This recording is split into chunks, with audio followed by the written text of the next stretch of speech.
adik-adik semua, kembali lagi bersama Kakak Amelia Novitasari. Nah, di sini kita akan mempelajari materi tentang keanekaragaman hayati. Nah, di sini kita akan mempelajari keanekaragaman hayati, apa itu keanekaragaman hayati dan persebarannya yang ada di Indonesia.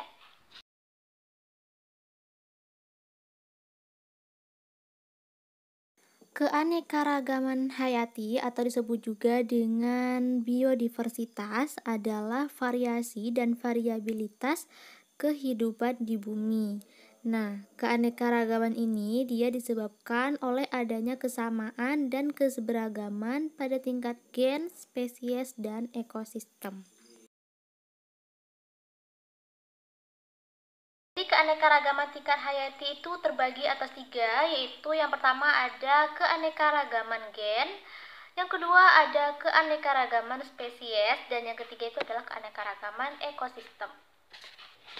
Nah, yang pertama itu adalah keanekaragaman tingkat genetik atau keanekaragaman tingkat gen.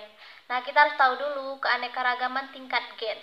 Gen itu adalah materi hereditas yang ada di dalam kromosom yang akan menentukan sifat atau ciri dari makhluk hidup tersebut. Nah, apa sih yang menyebabkan keanekaragaman pada tingkat gen? Nah, jadi meskipun pada setiap makhluk hidup itu memiliki bahan dasar gen yang sama, tetapi yang membuat perbedaan itu adalah susunan gen pada setiap makhluk hidup itu yang berbeda. Nah, sehingga itulah yang menyebabkan terjadinya keanekaragaman gen, baik dari segi ciri-ciri. Nah, hal itulah yang menyebabkan setiap makhluk hidup itu berbeda dan dapat dilihat dari ciri-cirinya.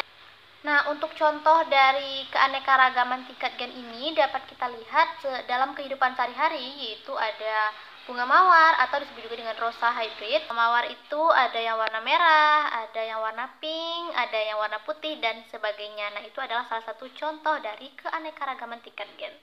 Yang materi kedua itu adalah keanekaragaman tingkat spesies. Nah, jadi suatu individu itu dapat dikatakan satu spesies dengan individu lainnya apabila dalam keadaan alami mereka dapat melakukan perkawinan sehingga menghasilkan keturunan yang fertil. Nah, jadi contoh dari keanekaragaman spesies ini sangat mudah kita lihat. Contohnya itu dari keluarga kucing-kucingan atau Felidae.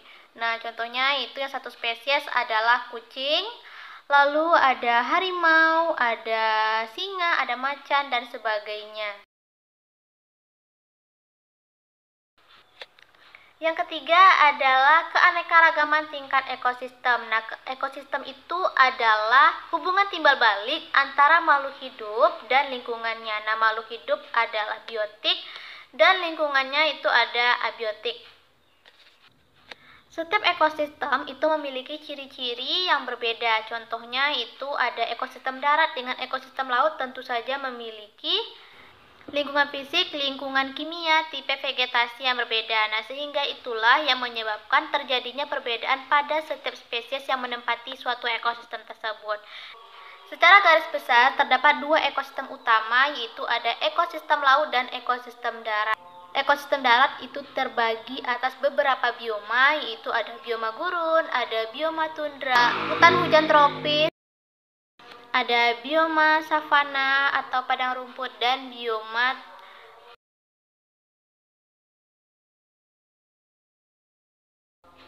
Indonesia memiliki keanekaragaman hayati yang melimpah, baik itu flora dan faunanya.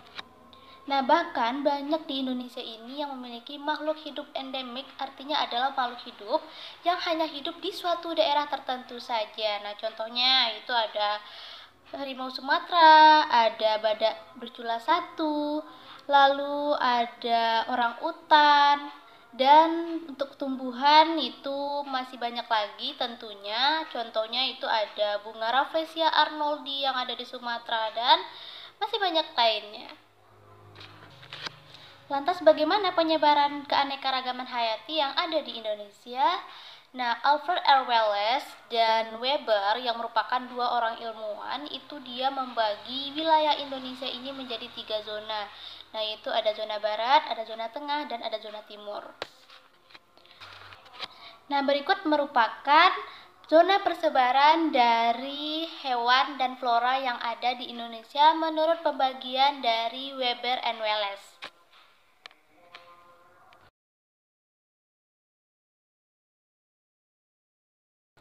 Lalu bagaimana ya cara membedakan antara hewan zona barat, zona tengah, dan zona timur?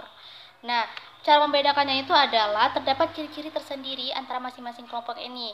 Pada hewan zona barat itu dia memiliki ciri-ciri hewan yang ada atau fauna yang ada di bagian barat yaitu hewannya berukuran besar, umumnya yaitu mamalia atau hewan menyusui, dan banyak berasal dari jenis kera, lalu juga banyak berasal dari jenis ikan air tawar. Nah, contohnya kalau untuk hewan mamalia yang ada di zona barat itu ada badak bercula 1, ada gajah Sumatera, ada tapir, dan masih banyak lagi. Kedua itu zona bagian tengah atau zona peralihan. Nah, memiliki ciri-ciri sebagai berikut. Yang pertama itu hampir sebagian besar didominasi oleh hewan-hewan yang endemik atau tidak ada di bagian zona barat dan zona timur. Yang kedua, sebagian spesiesnya mirip dengan zona Asia dan zona Australis atau zona barat dengan zona timur. Yang ketiga, itu menyimpan berbagai macam hewan langka yang hampir punah.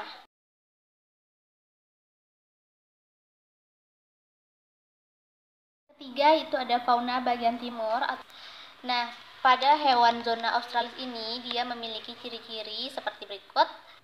Yang pertama, itu terdapat hewan-hewan berkantung seperti kanguru. Yang kedua, itu dia memiliki bulu-bulu dengan corak yang indah, contohnya ada burung cendrawasih. Dan yang ketiga itu adalah hewannya umumnya berukuran kecil. Contohnya itu ada kuskus, kanguru pohon, burung kasuari, burung cendrawasih, penyu sisik, dan lainnya.